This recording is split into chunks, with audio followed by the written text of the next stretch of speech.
said clearly on this podcast before that lake trout fishing is shit. It's our opinion. Your opinion in that. Yeah, no.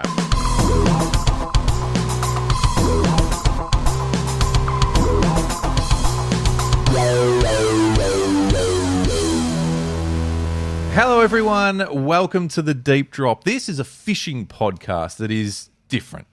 It's fishing, but it's different. I'm Luke McCredden. With me, as always, is Adam Ring. That's all I can say to really kick off. It's different. You, my friend, have a talent, a skill set that I don't possess, which is explaining the deep drop to everyone who might be new or might have just sort of jumped on and just want to, dip their toes in the water and work out what it is. So I ask you to explain what the deep drop is, please, Adam. The deep drop's like a dressing gown. Oh, right. As a male in his early 40s that I am, someone says, get yourself a dressing gown. You're like, yeah. Nah. Yeah. Someone says, with no context, go and listen to the deep drop. You're like, deep drop? Why? Yeah. Not interested. The same feeling you get when you slip on a dressing gown, you're like, Where was this all my life? pretty sure this is awesome. Same feeling you get when you delve into the deep drop for the first time. Wow, I don't mind that. That's good, ads. That's good. So it's kind of initially is a bit of pushback. You're like, oh, I don't know, Or just uncertainty. Uncertainty. And then you go, this fits like a glove. It's soft. It's warm. It's warm. Soft. It's comfortable. You're like, I can get around this. I can wear it open. I can wear it closed. I don't have so it's versatile. I could be nude. I could be fully clothed. Whatever floats your boat. Yeah. Depends what you got the heater set to. Yeah. Wow. Okay. The deep drop is like a dressing and just gown. like the deep drop, you can listen to it nude. You can listen to it fully clothed. What's your preference? Still awesome either way. Listen, I'm a nude guy. May or may not be wearing pants. Well, thank the world that the camera stops where it does. Let's put it that way. No, that's not bad. That's not a bad. That's not a bad summation. So if you are new and this is your first time of donning the dressing gown, just embrace it. Oh, enjoy Let it wrap itself around you and just have fun. Let it be in charge for the next hour. Just let it be in charge. And if you've been around for a while, welcome back. Great to have you back on board. This community is getting stronger, Adam, and bigger, and this is what we're doing. We're loving it. So thank you everyone for the support. Thanks for getting involved and being a part of what is, it's the greatest sport in the world. Easy. And it's we love talking about it. We get to talk about this. We get to be involved in this sport every day of our lives, Adam, which is great. And then we get to drop into the Deep Drop studios and just fucking hit record and go. Put on a dressing gown. Just put on a dressing gown. And we're lucky. If you want to get involved outside of just listening to the Deep Drop podcast, you can do so on the socials, ads, Instagram, TikTok, YouTube. The book is still well and truly open. And Spotify, did we say that? Spotify, thank you. No, I didn't. Spotify. What do you mean social media, Spotify? Well, I don't know. Maybe it doesn't get classed as that, but you can drop a comment on the episode you're listening to right now if you're listening on Spotify. It's social media without all the horse shit. Thank you. That's what it is. Yeah. So if you're listening now on Spotify, on your phone or wherever, have a look. Well, don't. If you just be careful. If you're driving, don't look now. Just wait. Pull over, or pull into a servo. Grab yourself a box of barbecue shapes and probably Soso. Yeah, Soso. And just have a look on the episode page. You can just drop. In fact, if you've pulled into a servo anytime recently, ads. This is what I'm calling out for right now to Spotify listeners. Love this. What was your last servo snack? Ooh. Yep. What was yours? I made a mistake with my last servo snack. Shit. When you go and you're just like, you know what? I don't know. I'm just going to grab a can of Coke and a traveller pie. Okay. Yeah. I got sucked in by the Kransky. Did you? And that's hit and miss. That's hit and miss. No, it's always miss, but it seems so good. And it's wrapped in the pastry, and you're like, yeah, that looks really good to me. And one bite in, straight away, you're like, well, that's all I'm going to taste for the next 4 days. It's pretty early on that you realise it's a miss with a Kransky from the servo. Straight up. I'm Every not. now and then it just gets you. You're a sucker. I just don't go near it. I don't go near any. I'll go a Soso, a foreign, but in a wrapper. You know what I mean? If it's not in a wrapper, I'm skeptical. You know, so what? You're a Dimmy and a Bain Marie. Fucking hit me up with 3 of them. Oh, give me 2 and 2 tater cakes and maybe a battered Kransky. Like, I run the gauntlet with salmonella on a daily basis. You do. You're a risk taker when it comes to salmonella. And that's what I respect that about you. I reckon my last was a Chocky Bar Boost, I reckon. Oh, Boost, bold choice. Yeah. So let us know. Jump on Spotify right now into the comments of episode 191, which you are listening to as we speak, and let us know, what was your last servo snack or drink? Food or drink? Yeah, whatever. We're open to either. Heaps of feedback ads across the week on theme parks. We discussed, created, and opened up what is the greatest theme park in the world, obviously. There's a lot of work to be done. We've laid a good foundation. It's a foundation. Yeah. There will be. We got reminded by numerous people, and thank you for the reminder across Instagram and the rest of the socials, that we hadn't even touched on what I'm calling international world. Oh. So where are the roosters? Where are the bones? Oh, sorry, not the bones. Where are the roosters? Where are the peacock bass? Where are the largemouth and smallmouth bass? Where are the black bass? Where, you know what I mean? Oh, yeah. So I also mentioned in said theme park episode that we hadn't even touched on pelagic world. So theme parks Ep 2 will be coming out at some stage over the next couple of weeks. I love international world. We need to break down international world because it doesn't stop. It's tigerfish from Africa. What? It's a whole thing. And sure, there's probably going to be hippos. You know what I'm saying? Well, it's not international world without hippos. We've got to put you in the zone. So where you're fishing for largemouth bass, there's going to be gators. You know what I'm saying? Yeah. Well, you can't have one without the other. No. So, so keep an eye out because theme park episode 2 will be a big one. Pelagic world in its own right. So we got to work on pelagic world and international world. Yeah, I think with the rest we kind of covered off on. I mean, we could break it down into more detail. Yeah, no, I'm pretty happy. I'm pretty happy with where we're at. We got some work to do, but it's okay. It wasn't going to be a small project. No, it was never going to be a small project. So if you haven't caught up on the theme parks, please jump into episode 190 and have a listen because we had fun with it. The other thing I want you to do in the next couple of days, there will be Adam versus AI episode 2. So episode 1 is on YouTube right now if you want to check it out. Adam overconfidently sort of, I guess, said, I can see through AI backgrounds. So I challenge you, Ads. Now, when I say overconfident, you did pretty well. You did really well. I'm really excited about Adam versus AI episode 2, which, by the way, we're hitting the studios after this to record because I reckon I'm going to fucking stump you. I'm ready. I'm ready. I know where I went wrong last time. Do you? I won't make the same mistake twice. Yeah, I don't know. I'm above 500. You are. No, you started really strong. Really strong. Yeah. I didn't think you'd start that well. Go back and have a watch if you haven't already to Adam versus AI, and then episode 2 will be out very, very shortly after this episode. So I'm looking forward to that. I'm still confident. You are. I can see it. This is what makes it even better because there's a theme to episode 2.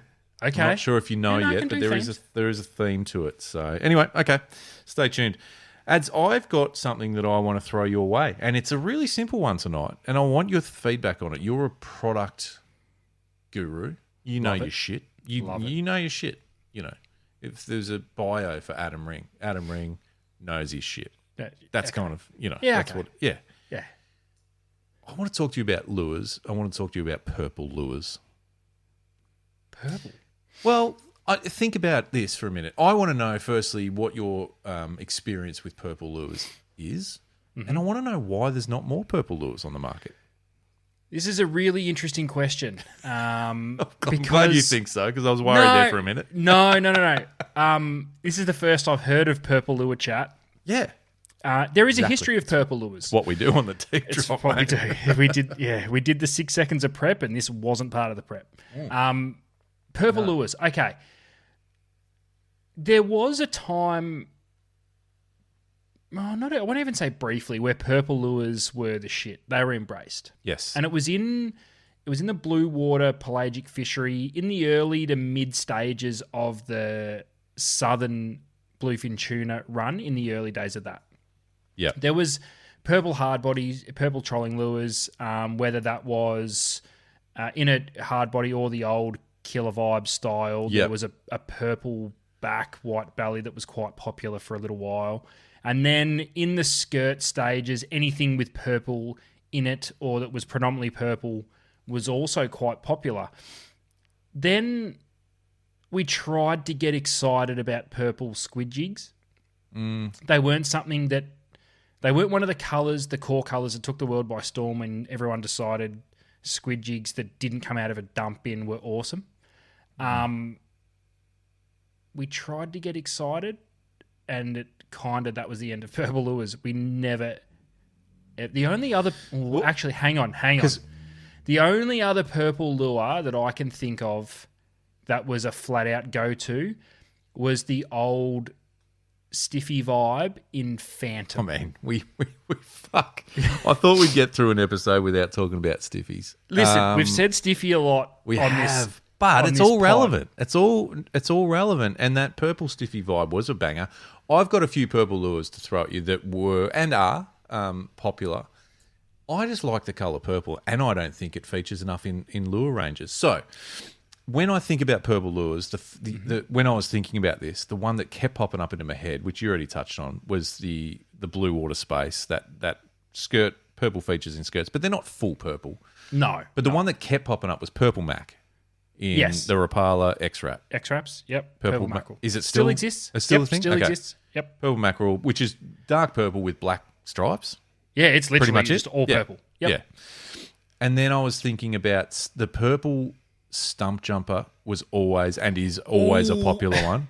And, Great call. Yeah, and listen, I'm not, you're not, sorry, I'm just saying, you can argue it if you want, but you're not, a cod angler. No, not even a little bit. Yeah, your first Murray cod was bycatch when you were targeting yellow belly, and Yellows. I was there. Correct. Yeah, on a vibe. Yes. Which might have been purple. Was it purple? Black. Anyway, purple stumpies, super popular colour. Insane. I think forgot still are. Shout out community they have if you're a stumpy enthusiast for cod and yellows and So stuff. Is purple still spinnerbaits? Spinnerbaits. That was my next one. So a purple skirt on a spinnerbait has forever been super popular. The only other time I remember... Correct me if I'm wrong, but I'm pretty comfortable in saying that. Yeah, and no, you're 100% spot on. Purple spinnerbaits, purple stumpies. Sorry, this cough is fucking killing me. Jesus It still Christ. won't go away. Yeah, it's put your dressing gown on. You know what I mean? Oh, good call. Yeah, that's the problem. I can't stand up. I've got no pants on. Can we talk to the good people at Pelagic Gear Yeah. about a dressing gown? Yes. I would fucking wear the I rock the piss out of it. that because you know what? Fuck, it'd be comfortable. It'd be so good. You know what I'm saying? It'd be so good. But anyway, the yeah. only other purple I can remember, and this was very localized, I remember Jezza that we used to work with? Jezza. Yeah. Yeah. Sorry. Yeah. I thought you were being cryptic, but you're talking about Jezza. Jared Day. Yeah. Yeah, Jezza. Yeah, Jared who could Day, forget? Jared Day Outdoors. What's yeah, he now? or whatever he's... What's he doing? YouTube. Trout fish. Sure, he'd be trout fishing. Yeah. He come back from a barra trip one year, and the barra, I'm pretty sure it was runoff. I don't know. Wherever he was and he was catching, they were only eating purple lures because they were only eating small barra, baby barra. Right. Oh, okay. So he was after, I think they were Reedy's Little Lucifer Yes. in purple, Yeah. and Yep. also this is what purple I'm barra saying. classic. But they're not full purple. They just got purple in them. Whereas I think the stump jumpers, the spinner stumpy, baits, the purple from mackerel, all purple. Yeah, and from memory, and again, correct me if I'm wrong, community, the stumpy that's popular in that purple colour is basically almost that purple mackerel style. It's Yes, purple yeah, with correct. black stripes. Yeah, correct. That's kind of where I'm going. I want to ask you something. And you will know this because you are way better at this shit than me. I couldn't for the life of me think of a purple soft plastic. Now we're in a world and an era and a time where there's no real solid color. Well, I shouldn't say that. There are a few solid color plastics, but we're not. We're into the blends, and we've got because you know what I mean. Like if you think about motor oil, what color is that? You can't say what color that is. Yeah, you're right. Because there's greens and there's fucking there's reds and bronzes browns and shit. Yeah, yeah. Bloodworm. Yeah, Like you're not calling that red, red. but it's not. You're right. What color is bloodworm? Bloodworm. You know what I mean? Like if we're referencing it, it's bloodworm. That is the color. So my point, and I guess the only solid color I can think of consistently that pops into my head in a plastic is what we would call pearl or white, which is like my t-shirt. You know what I mean? Like it's there's or black. Yeah, black grub, I suppose. The yellow fans out there will be going, fucking give me a black grub grubs. and I'm happy. Yeah. Yep. Jesus, they catch, don't they? A black grub? Why? Anyway, that's another. Yeah. We need. Maybe we'll talk to Lube again and get him on and chat about. Yes, or Kate. Kate smashes yellows and grubbing, black grubbing. We should go black grubbing. We should go grub it. I wonder if could we go grubbing and just see if we can, change the narrative. Yeah. Green grubbing, pink grubbing, purple grubbing, purple. We need purple grubs. Let's go purple grubbing. Okay, yeah, exactly. That's the problem. We don't have a purple grub. We need to find some white grubs. Can sort that out, and we need to dip them. Dipping. Okay. I mean, this is let's get creative, but purple. And let's think, like I said, in the modern sort of age we're in, doesn't have to be a solid purple, but I'm struggling to think of even like a blend that has strong purples through it. There was what was the squidgies? Was it Evil? No, what was the purple-ish? Evil had a purple. Was it purple Evil? back and a pearl belly? Right. Yep. Which that's non-existent anymore. No. But you know what I'm saying? Okay, so it's a tricky one for me because what's your thoughts on the evil minnow color squidgy? Because I always looked evil at it, minnow. That's what, evil that minnow, was. yeah. Yeah, that's right. Yeah. You looked at it instantly and you said, "Banger." Never used it. Why would I? Pilly flick bait's all I needed. Bloodworm wriggler. Yeah. Yeah, it was weird. Well, I mean, that was a weird one because exactly as I just said it then, and this is obviously just my thoughts, the way I used to think about it, it wasn't a flick bait. It was a pilly flick bait. It wasn't a wriggler. It was a bloodworm wriggler. It's a bloodworm wriggler. Do you know what I mean? Yeah. But, I mean, and the fact that it's not available but is even, probably testament to the fact that it was overlooked. Well, even now that I think about it, the cod one's I can't believe it wasn't the first one popped in my mind. But is it still? Well, like Stumpies and that. Yeah, I think so. Is it still number one? I don't know if it's number one. I'd love to get some community feedback on this. In fact, you know what? I'm going to shout out right now Glenn Casey from Bassman, who is my go-to when I need to know anything about cod. And are we still purpling up? Are we still purpling up, Glenn? And I'm going to message you, and I don't know, but he probably doesn't listen. But I'm going to ask. So stay tuned to the socials, Instagram and various platforms. I'm going to ask the question and get some insight. I'm making notes. Yeah, make notes because this is something you don't typically do. As a partnership, you're not a good note taker. No. So I love it. So when you need, I can't talk and note at the same time. So when you need to note, do it, mate. Just do it. Just yeah, stop what you're doing and note. I am. I want you to. I've got a plan. I want to try and find out if a purple Stumpy is still the number one seller. Yeah. We'll find that out. Should we make a call now? That's probably not late. Yeah, don't do it now. Especially to Glenn. He will fucking hate me for ringing him at 9 o'clock at night. No, I mean, shout out Pat Levy. Yes, Let's ring Pat. I actually, I've got. He'll be up having a red. Should we ring him? He'd be. Yeah. No. Oh, he might be in the States for iCast. Oh yeah, it's that time. Anyway, purple. Okay, we digress. So is it? I'm going to message him. Should I text him in real time? He might respond. Yeah, do Keep it. talking. You talk. I'll text. Is purple the greatest color that never was? This is what I'm Ooh, because that's interesting. every time I see purple, I'm like, yes. And there's been patches, but I wouldn't say it ever really was the number one. It's one of those colors everyone expects it to be good, and I don't know whether we talk ourselves out of it and buy other colors, Yeah. or if they just don't catch. It's really strange because I remember seeing the first lot of purple squid jigs coming to market and going, oh, they're going to be unreal, absolutely unreal. Yeah. Purple and chartreuse looked really awesome in the packet. But that was mainly because of the shart, let's be honest. Yeah, Shart makes everything look better. yeah. I don't know. This is I should stop shortening that word because when I listen no, back to that's what I what it just is. said No, about it's shart. shart making everything look better is not really a great thing to say. we know what you mean. But yeah. But this is actually my brain is going. Yeah. It's going insane. But Because I would even- say vibes, like brim vibes, yeah, but there was only one Stiffy. that lent into purple. Yeah. Well, even brim. All right. Well, let's just break it down. Like, what hard bodies in that estuary market? Brim, flathead, estuary perch, whatever. Mangrove jack.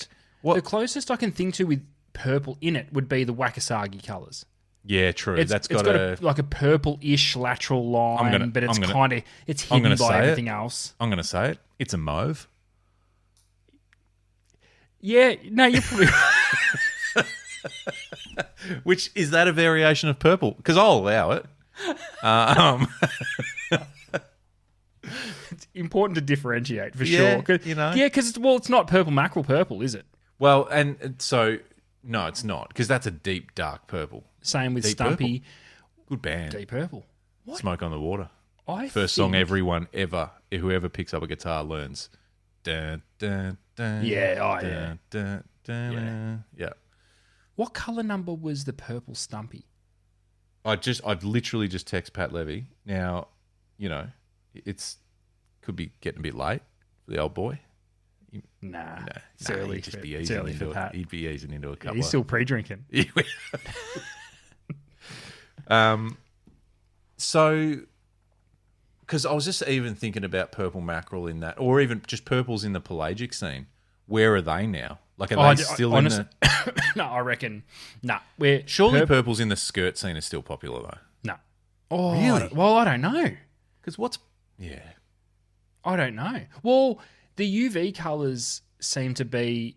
We got an answer on the. We've got Pat's message back. I asked if purple is still the most popular Stumpy. Yes, would be number one, and if not, in top 3. Okay. All right. So purple's still ruling the COD world. Yep. There you go.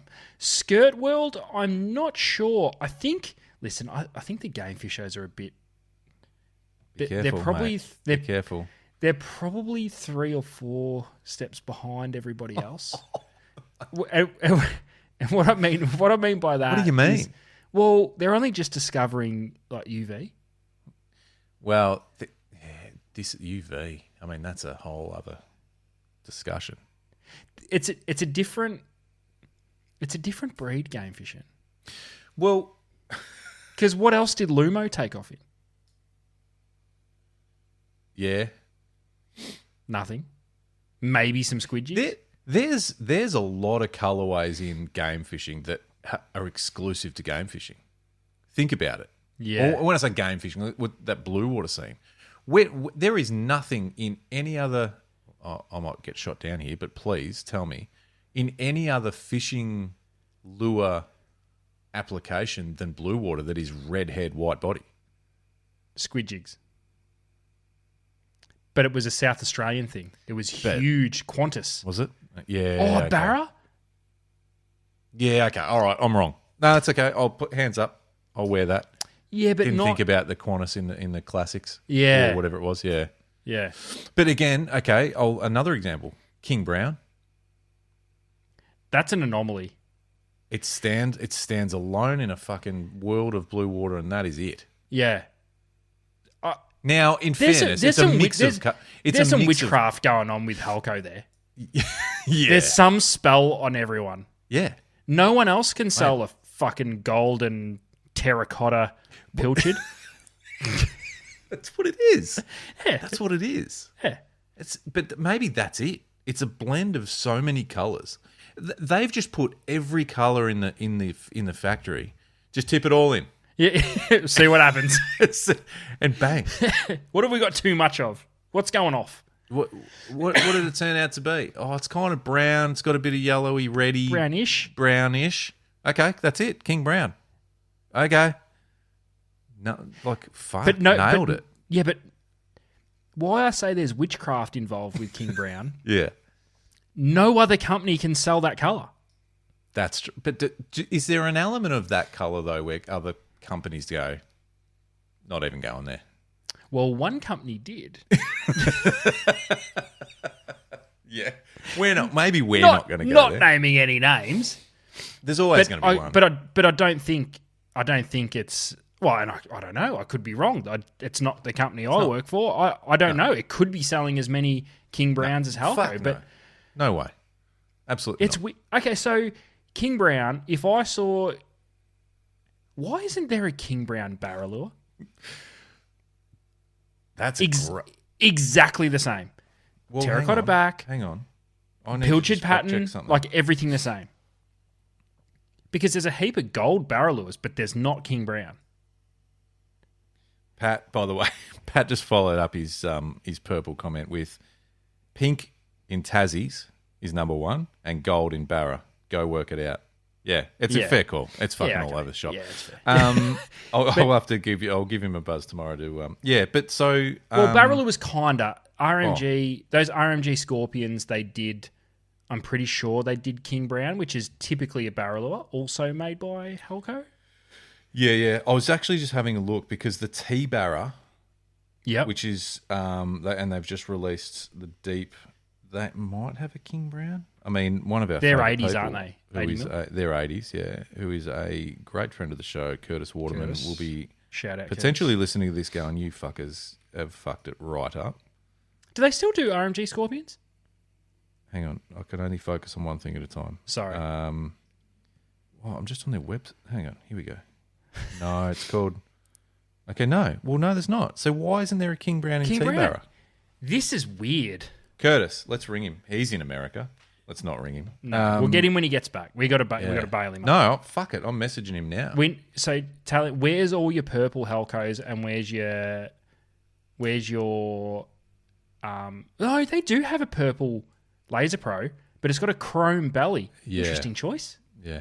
Oh, yeah, I'll message him later. I just realised the time over there. I'm not going to get a reply, let's be honest. So, yeah. In a roundabout way, we've come back to purple because it's fascinating. And the soft plastic one's interesting, but also the small... Yeah, actually, you are right, though. That Wakasagi sort of theme, which is across a lot of brands and it's in not that purple, small hard, but it's not. And by the way, if purple's not it, that's okay. Like, I'm not suggesting we need purple in all these other lure areas, but this is the thing. Don't know. And please, community, while you're telling us on Spotify what your last servo snack was, just let us know. Purple, you excited or not? Yeah. Because I feel as though a purple lure generates excitement, but no one's like, get the purple one. Yeah. So, all right. So, good. So, community, purple or not? Looking for your next fishing weapon? Bar Crusher is Australia's #1 fishing boat builder, leading the industry in design, excellence and quality. For the most advanced plate aluminium fishing boats or to build your dream boat online, visit barcrusher.com.au.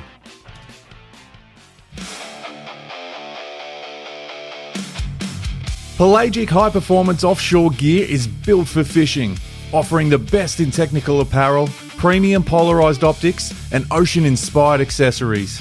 Using the latest fabrics and feedback from top anglers around the world, Pelagic products deliver comfort, style and sun protection for those long days on the water. Visit au.pelagicgear.com to see the full range.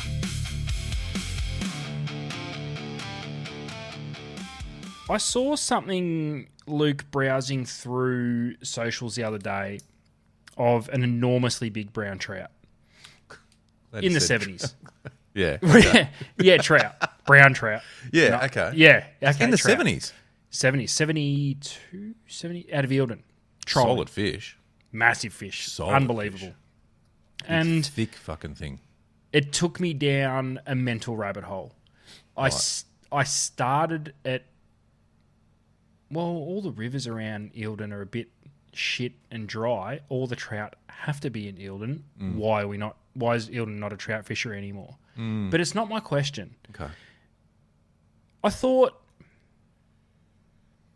where are all the cool ways to catch trout? We've said clearly on this podcast before that lake trout fishing is shit. It's We our have. opinion. Your We opinion in that. Yeah, no. This is purely how we feel. So don't feel we're not saying this Yeah. is facts or anything. But I think because we I've got think a about suggestion on how to make it not shit. good because we think about like Crater Lakes, Yawn. Yeah. You know. Yeah. But That's where it starts. okay, well, talk me through it because if we could spice things up, fuck, all of a sudden, Let me paint the picture for you. So I did a little bit of inquiring about how the trout fishing's been at Eildon. Now, sneaky, it's been pretty good, okay, but not in the way that you would expect. I mean, if I think about Eildon trout, it's essentially just flatline Tassies. yep, Yep. pink. By the way, Thanks, Apparently, Pat. there's been some big fish the last couple of seasons hanging around some of the small bays working weed edges. Okay, I thought, okay, now we're getting a little bit interesting. yeah, And I thought, is there potential for trout to be the next big scope in species? ooh, Because I started trying to put pieces of an unknown puzzle together in my head. right, I heard big trout in shallow bays running weed edges. Yeah. And then I remember having, and I've heard Lee say it a million times. We've had conversations with Lee about it. He loves going to, Yuki and Jindy, and he likes getting on those trout when they're up on the yabby beds. So again, they're out on the edges. okay. They're in shallow. How fun does scoping big trout and chucking jerk baits to them? Or glides? Or, Shads, just jerk big- shads and stuff like. just big hard bodies. Yeah, that's not bad. So you're sort of suggesting you nosing up to, I guess, the bank. Yeah, fun shit. Huh? Fun shit. Yeah, yeah. So, yeah, which isn't typically associated with that sort of fishing. So you're making it fun. So that's good. So you're nosing up to the bank. You're scoping the banks, the edges. Yeah. Why not? Let's talk about it. Well, and the good thing with scope is it doesn't have to be the edges. I mean, if those No, but fish, in if those the- fish are out in the open, would it be cool? Do they move around too quickly to scope efficiently? Do you know my take on trout in a system like an impoundment or a dam or a lake or a big system like that's open expanses of water? Here's what I think they do. And by the way, based on nothing. So everyone, all the freshwater gun fishers, please, I'm probably wrong. But this is just how I picture trout in those big systems. Running into each other? Dumb Just stockies. Swimming with no Yeah. purpose or direction. And then going, Just swimming. they're hitting a tree and go, oh, fuck, I better Yeah. go that way now. Yeah. And then just swimming. How often, and please, Eildon and people that fish those sort of lakes and systems, let me know. Because I have done not much of it, but every time I've been on those sort of lakes, you just see them free swimming just aimlessly. And you're like, what are you doing? I reckon I could net you right now. Like, what do you get to put up some sort of barrier? Like, I'm not excited by it. But if you're suggesting that we could find these fish, doing their thing, working weed edges or up on the flats, sucking yabbies out, and Keep going. and scope those bad boys and chuck hards their way to see their like that's all of a sudden a bit of fun. Because they're a weird species, trout. They're the one species where catching the bigger ones isn't the coolest. As in, like, more people would prefer to walk a stream and catch heaps of trout the size of your hand than they would get into a lake and try and find these big spawners. Yeah, but not if you're talking 70s. That's what you'd want to do. Oh, mate, I saw... That's the first time in a long time I'm like, I'm going trout fishing. Yeah, wow. Fuck. Well, actually, that's a lie. I'm not gonna. But No, because I can't walk a stream and catch a 70. No, correct. Well, no, not in Australia. Maybe. Nah. But if, like, you see that and you're like, okay, Yeah. there has to be a way that we can, with all the technology we've got at our disposal, Well, there has to be a way that we can specifically target those big fish. I'm talking the lake-dwelling fish that they just stay there. Now, they're probably... can I say something controversial? Because up until this point, I've never heard anyone talk about scope and bait. You know where I'm going?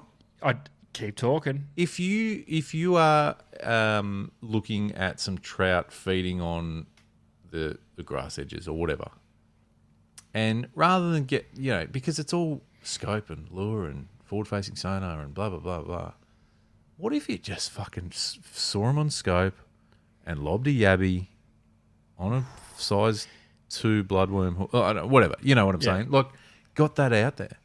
This is pitching baits at them. Pitching baits at scoped trout. So a lot of chatter amongst the scoping fraternity is about what lures are easily seen on the screen so that you can identify where they are.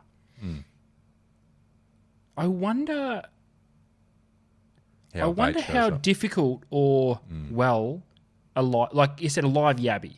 Yep. Something that moves. And it's got... Do you reckon you'd be able to pick that up on scope nicely? Well, depend. Like, and this is where I'm certainly no expert at all on this stuff, but I have been using a bit of scope in my local river, which we're fishing no more than 2.5 meters of water, sort of thing. Yeah. And I've been managing to pick up my 3-inch soft plastic. You know what I'm saying? Yeah. And watching that and bringing that across. You can't tell me you wouldn't pick up a bunch of scrubbies or... Yeah. And just, put on more, if you need to load it up. Just put on lots. But I don't know. And maybe, but do you know what? Okay, and this is probably going against the grain a little bit, but do you need to? Can you just scope the fish and go, okay, they're 4.5 meters out there. You've got about 3 meters of water there, but you just need to pitch it there and let it sink into the zone. Hopefully it brings them across and they eat it. It's not so much about putting it on their nose and working it the way it needs to be worked to get their bite. It's more about, but what if I've seen them up on the flats, let's pitch a bait up there. Well, what if it's, again, not working, but say you've got a trout that you've scoped at 4 meters, 4 meters out, and you throw your bait out at 5 meters. But you can see it enough just to bring it back and then just slackline it in its face. Yep. That's probably where I'm going. So I'm not too worried about what it's doing, or it's just more about where it is. Yeah. This actually sounds fun. It's worth a shot.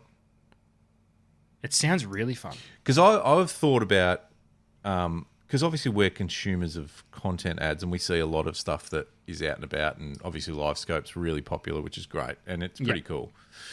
I've been thinking about, I wonder whether, because obviously barra and cod are kind of the things that are I would big say they're fish, the most easy to scoped pick up. fish, Yep, agree. I've also been thinking about what's next, or what's the next species to scope, sort of, as far as a trend or a fad or a fashion, whatever.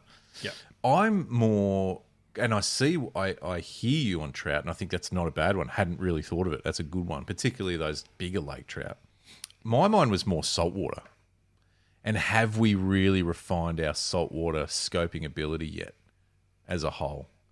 I reckon snapper would be I know there's people that are doing it, and it's I think it's one that could be refined to the point where we learn so much more about snapper by scoping Yeah, them. 100%. Do you know what I'm saying? Yeah, it's going to happen. I'm also thinking like mulloway. That seems like a no-brainer because they're so hard to catch anyway. But not easy, and they're sort of always on the move from all accounts. But that one would have to be already happening. Because I wonder, the thing with mulloway, which is almost more fascinating than getting a bite, is just seeing how they react. Yeah, what do they do? What do they do? If you're putting something near them and you just get nothing, which is kind of how I feel it happens. I just think you could pitch the perfect lure in front of their face and they could just be like, they just move their eyes. They'd just be like, no. Yeah, no, not today, champ. But what is it that's going to make them go, oh, you know what I mean? Like really turn at it. And I wonder if they do cod and barra shit where they follow your lure and sit under your boat. Don't know. That's what I mean. That's interesting. Or are they really the silver ghost and they just don't show up on LiveScope? Imagine they're invisible. Worked out. They're cloaked. Imagine they have worked out the technology. They've gone, fuck you, humans. I'm working out a technology that I can't be scoped. Yeah, I'm just that would be. What fish would that be? That would be a mulloway. Mulloway. It would be, wouldn't it? Yeah, there's not even another one that would even think of it. It would only be a mulloway that would go, oh, live sonar, cloaked, can't see. Yeah, and then there'd be a species that would go, live sonar, let's destroy it, mangrove jack. Yeah. You know what I mean? Well, I reckon mulloway would be real crafty about it. They wouldn't necessarily figure out how to go invisible, but they'd work out how to position themselves so they look like not mulloway. Like, you look at it and go, oh, that's just some trevally. It's a fucking salmon. Salmon, yeah, it's just some bait milling around there. Yeah, like their scales would radiate. They flare their scales and shit. Yeah, so it looks like a school of bait. Yeah. So you wouldn't cast at it because you'd be like, okay, this is bait. There's the bait school. What's around it? What's around it? Now, don't cast into it. We just want to see what's around it. Yeah. There's another bait school. There's a lot of bait schools. Around. Now, don't cast because this is not what we're after. No, where's all the predators on the bait? There's got to be a mulloway around here somewhere. There's so much bait. There's so much bait. You get back to the ramp. How'd you go? Oh, fucking just bait everywhere. Heaps of bait. Bait everywhere. How often do you hear that? Bait everywhere. Didn't get a bite. And now you think about it and you go, fuck, that was mulloway the whole time. Just flaring scales and shit. They're also the sort of species I think that would be like, in those sort of movies, those thriller movies where there's a bank heist or something, and they manage to do something to the security cameras that blacks them out or it fucks play with them on a somehow. loop or something. Yeah, whatever. That's what they would do that too. There's one under your boat hot wiring your scope, so it just looks like there's nothing. Yeah, this just blanks it out. Yeah. So you go, it's fucking dead around here. Let's move on. There's 60 mulloway just milling around waiting for a feed. But there's one that's just going, holding the thing over it. Just holding its fin over the transducer. Yeah, it's just a big fin. Most people are going, this fucking transducer's fucked. I've tried to have it fixed. Every time I come out here, this particular spot, it fucks up. There's something in the water here. So I don't know whether I think they're hard work. I definitely think. So we've been doing a bit of it on Estuary Perch, which are really interesting because they kind of mill around it a little bit. They come up and sit around and you'll then what we've found is you'll find that the sort of the outliers that are just sort of fucking around outside of the fish that are just hanging around the scope pole are the ones that will eat. Oh, so do they come roaring in? Do they fully commit, or do you have to place the lure on its face and just wait for them to inhale? The ones under the boat, I reckon, beeline out of nowhere and grab it. No, yeah, I reckon it's a bit of both. I reckon the ones that you're getting boat side, are kind of just popping it on their nose on the way on that last sort of couple of hops of your plastic. But the ones that are out a bit further, I think, are just out feeding. I think there's a mix, and this is. So are you okay? This you've got me. Yeah. Are you scoping fish that are mid-water? Are you casting at those mid-water fish, or are you just looking for perch on the bottom? Well, it depends. Well, it depends. We're looking for fish, full stop. Wherever. And because it's shallow water, you kind of get the whole spectrum. Yeah. So, but what I and again, I've got no idea. You're probably more versed in this than me when it comes to these estuary species. But there's always like you pick up fish and you go, okay, there's a few there. They're moving around a bit, but then there's like these ADHD perch that are just fucking around all over. They seem to be the ones that will eat your lure more. Okay, this is interesting. And it's This not is so really much, interesting. yeah. And they're not necessarily like the small ones that are just the young, stupid ones. Quite often, there's the big fatties doing that too, you know. Yeah, okay, that's interesting because I wonder what they're doing. Don't know. I wonder if they're just in an active feeding mode and they're just zipping at anything that moves that looks like it could be bait fish or a bug or a whatever. Do you know what it reminds me of? You know, the Tour de France is on at the moment, and you know how there's the pace setter out the front. Yep. And the rest are just fucking around behind, just sitting in the slipstream, really not having to work as hard, but the pace setter's really, you know, the pacer or whatever. Getting it done. I feel like the pacer is the one that's feeding in the perch world, and the rest are just kind of sitting there. And then at some point, that pacer will come back into the school and just chill. It's had enough to into eat. the current. Yeah, Next man up. next one up. That's what I reckon happens. Ooh, that's interesting. Yep. That's right. Don't know.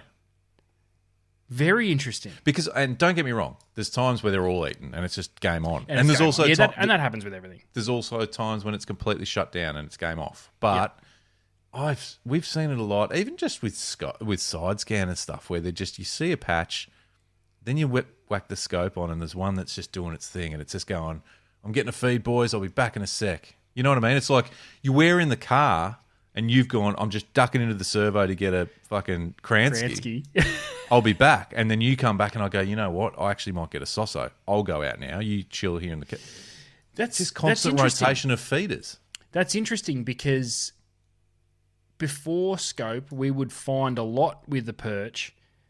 You'd find a single stick or a snag, and you might be peppering away at the snag, and when you start picking them up, you're actually picking them up 3 or 4 foot off the snag. You're not actually getting them where you think they are. You're getting them, 3, 4, 5 foot off the bank. Yeah. Maybe you are casting into the school. Yeah, and they're just like... But you're bringing it out and you're hitting those ADHD ones that are having a feed. Yeah, this is it. Okay. So the school... Okay. See, we might be talking about the most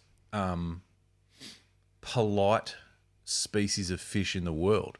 The school might have an 80 mil bloodworm wriggler pop past its nose and it would go, I'd love to eat that. Turn. I'd love nothing more than to eat that. It looks fucking delicious. I'm starving, but it's not my turn. It's not my turn. It's not my turn. Once Davo gets back, I'm fucking out. I'm gone. But he's out. It's his turn to feed. We've spoken about this morning. It's one out, one in. So do you reckon when you catch those really small perch, because you do come across schools, do you reckon they're little shits? They're the little cheeky shits. ones. Yeah. They're the cheeky ones in the school going, fuck Davo. It's right. I'm starving. I'm fucking out of here. See, fuck you. Yeah, 100%. And that's a maturity thing. You know, they're the juveniles. That's right. And that's they don't know the rules yet. They're learning. And that's kind of accepted in the school. They're like, okay, get back here. You know? Yeah, righto, you little scallywag. And a lot of them come back going, I don't know what that was. Yeah. But something just pierced my lip. And they're like, whatever. And do you think it's mum and dad perch going, oh, that's what happens when you don't that's what happens. And their dad's just arms crossed going, oh well. Told you, mate. Told you. What'd I say? Oh well. Stop crying. You fucking that's on you, Back mate. in there, mate. Yeah, off you go. It's a learning experience. Wait your turn. I think it's the most developed species of fish in the world. I love this take, by the way. With an orderly, well organised. They're systematic. They're system built. Their whole life is system built. Yeah. The ones you're getting on top water at night, they've qualified for that. You're not just feeding on the surface at night if you're, unless you've hit a certain threshold and you become a top water feeder. And it's kind of like they're the qualified fish. Yeah. And you'll still get a smallish fish sometimes doing that. Yeah, but they're again, the one. there's No, but always they're in one training. smart-ass. No, but they're in training. Oh yeah, okay. Yeah, top water's a different thing. They've passed the See, they're not the smart asses. They're still back at the school learning. These ones are, hey, Like mum, the Navy SEALs. hey, mum, I want to learn. And they go, righto, come with me. It's time. Sit in the weed, look up. What do you mean? That's all we do? Yeah, just look up. Just wait. What do we wait. eat? Anything that moves. Yeah. And zip quick. Don't think. Yeah. Just go. Just go. And just Up, down, straight. Just smack it. inhale everything. Yeah. Open your mouth. What if I get a bit of weed and shit? Doesn't matter. Doesn't just matter. Just fucking take it all in. Yeah. What's that thing? It's like flapping. It's got wings. Yep. Eat it. Go. Eat it. Yeah. Yeah. Eat it. Because if you don't, old mate will. Yeah. I don't know. Hey, call me crazy, but I think the more I think about it, estuary perch are the most species. intelligent, orderly, Yep. systematic species Yep. in the estuary. Yes. Yeah. I love this. Yeah. You don't see that sort of system and orderly fashion with a flathead. No. No. Greedy No. fuckers. Yeah, they're just like, fuck, whatever. Like, I reckon Steve goes down the road, whatever. pump parking here. And I'll give you an example of that. That was my meal, just eaten by a young juvenile. Fuck it, I'm just going to eat him. Yeah, You know what I mean? right. Yeah, Like fuck around and find out. Flathead. They just eat each other. They're like That's what I'm saying. they're like the bikers of Yeah. the fish world. They're a bit gangs. bit lawless. Oh, you're cutting in line, are you, mate? Fucking Well, douche. okay, Yeah. well try cutting in with no tail. Like, Like you don't see an estuary perch eating an estuary perch. Is all I'm No. saying. That's all I'm saying. So great take. yeah. All right. Great Well, take. I mean, I don't know where to go from there. I know we went a fair way off track from your species to scope. I like your trout take. We need to get into top six, but I don't mind that. So what I think we need to do is call the community. Yeah, what's Scoping the community. Yeah, what's the next scoping yeah. species? And a trout scopable. The community members that are in these big lakes maybe have come across trout while scoping cod. Just, is it scopable? Yeah, let us know. I need to know. All right. Hey, ads, let's do this.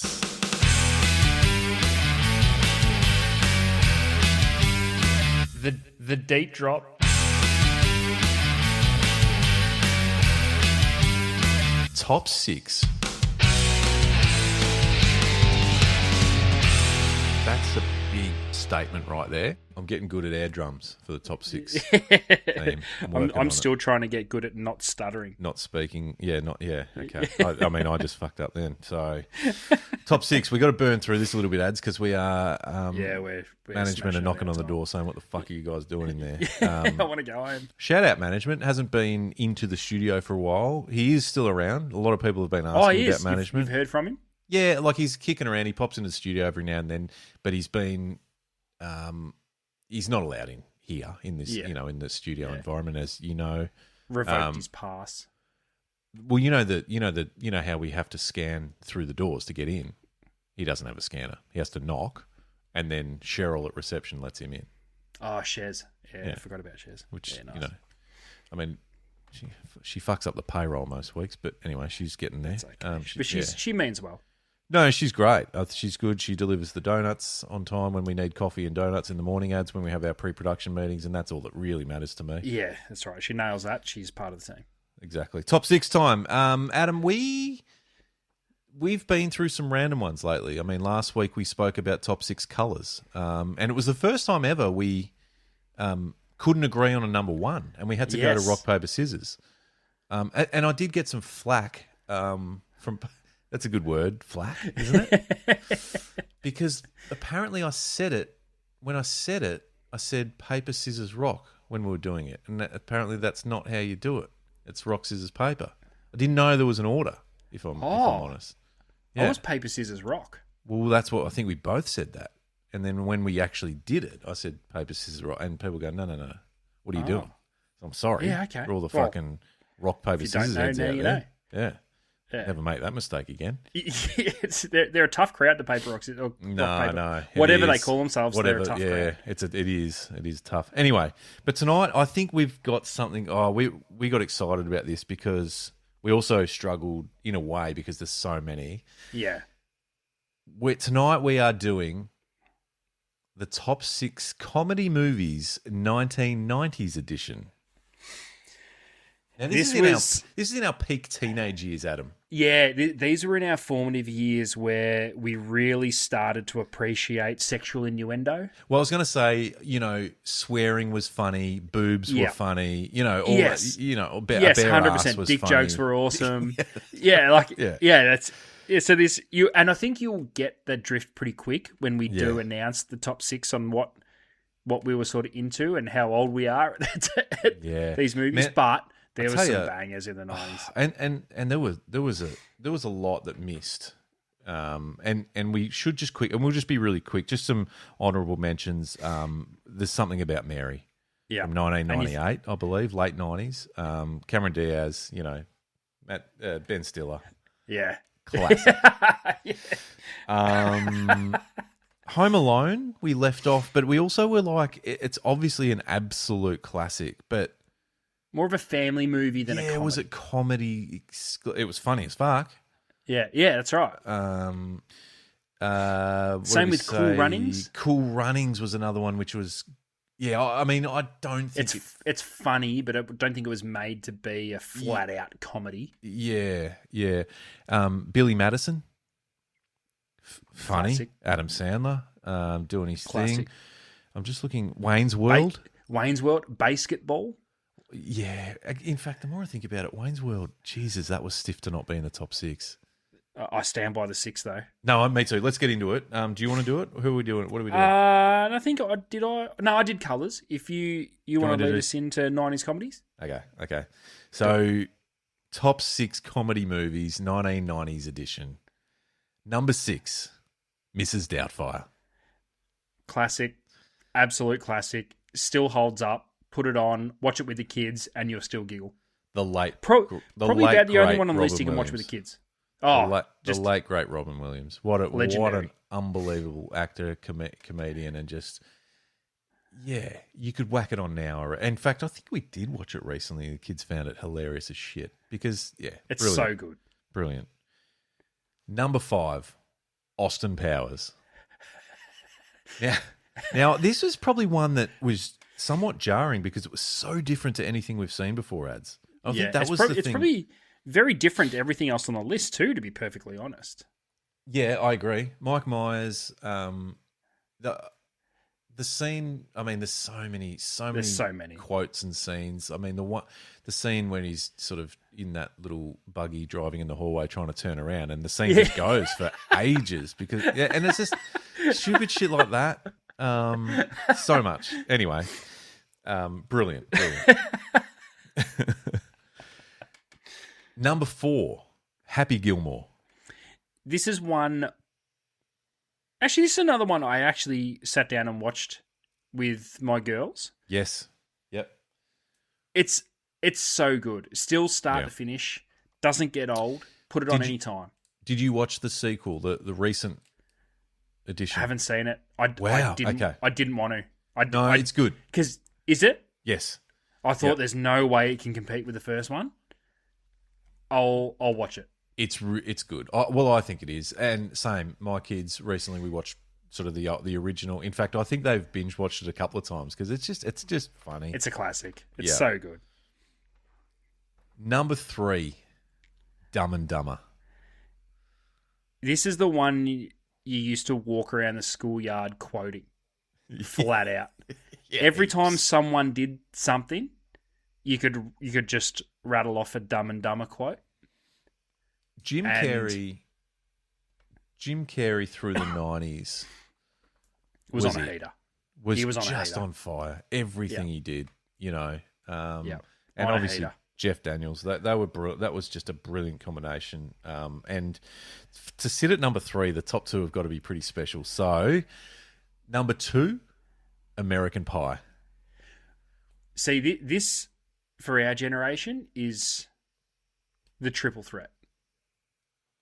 It was funny. Lots of boobs. Yeah. And lots of swearing. Yeah. It was the triple threat. For a teenage boy, it doesn't get any better than that. It was the one you didn't want to watch, when your parents were around. Yeah, that's right. Yeah, 100%. Brilliant. Funny as. It started quotable. In fact, all of what we're mentioning so far is kind of the start of almost franchises, really, isn't it? They've all Yeah. there were all numerous Yep. Yeah, you're right. editions following these, but American Pie was it had a cult following. In fact, I wouldn't mind watching it soon. Like I haven't seen it for And a they're long all time. good. The spin-off ones were a bit shit, but all of the legit American ones were Pie good, yeah. were all so good and so funny. I'm excited to talk about number one because it's still one of the greatest movies of all time. And I'm not even Agreed. exaggerating when I say that. And I think a lot of the community will agree. So at number one, Ace Ventura, Pet Detective. One of the most quotable movies you'll ever watch. Yeah. And it doesn't take long.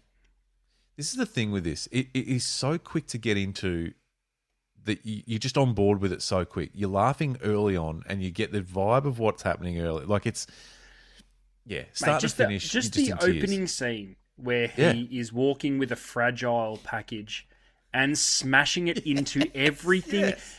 You're just like, this is already the funniest thing I've ever The seen. best. It's already the best. Like I legitimately want to watch it tonight. And the good thing is, the more you watch it, as you get older, the more you watch it, you pick up on some of the jokes that you didn't get when Heaps. you were a teenager, or you missed, or incredible stuff. Oh, again, Jim Carrey just absolutely dominated. And he didn't get much wrong, Jim Carrey. You know what I mean? So much of what he did was just fucking spot on. This was there is a piece of acting in this film that will never ever be replicated, and it could be, even if it was tried, when he acts out something in Rewind. That is talent. That is flat out talent. Not many actors can do that. No.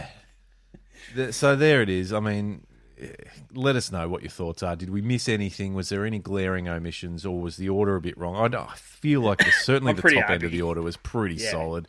So to recap, top 6 comedy movies from the 1990s: Ace Ventura, number 1; American Pie, Dumb and Dumber, Happy Gilmore, Austin Powers, Mrs. Doubtfire. If you are going to watch 6 movies to make you happy, you could just go start at 6 and work your way to 1, and you'll just be you'll probably wet yourself.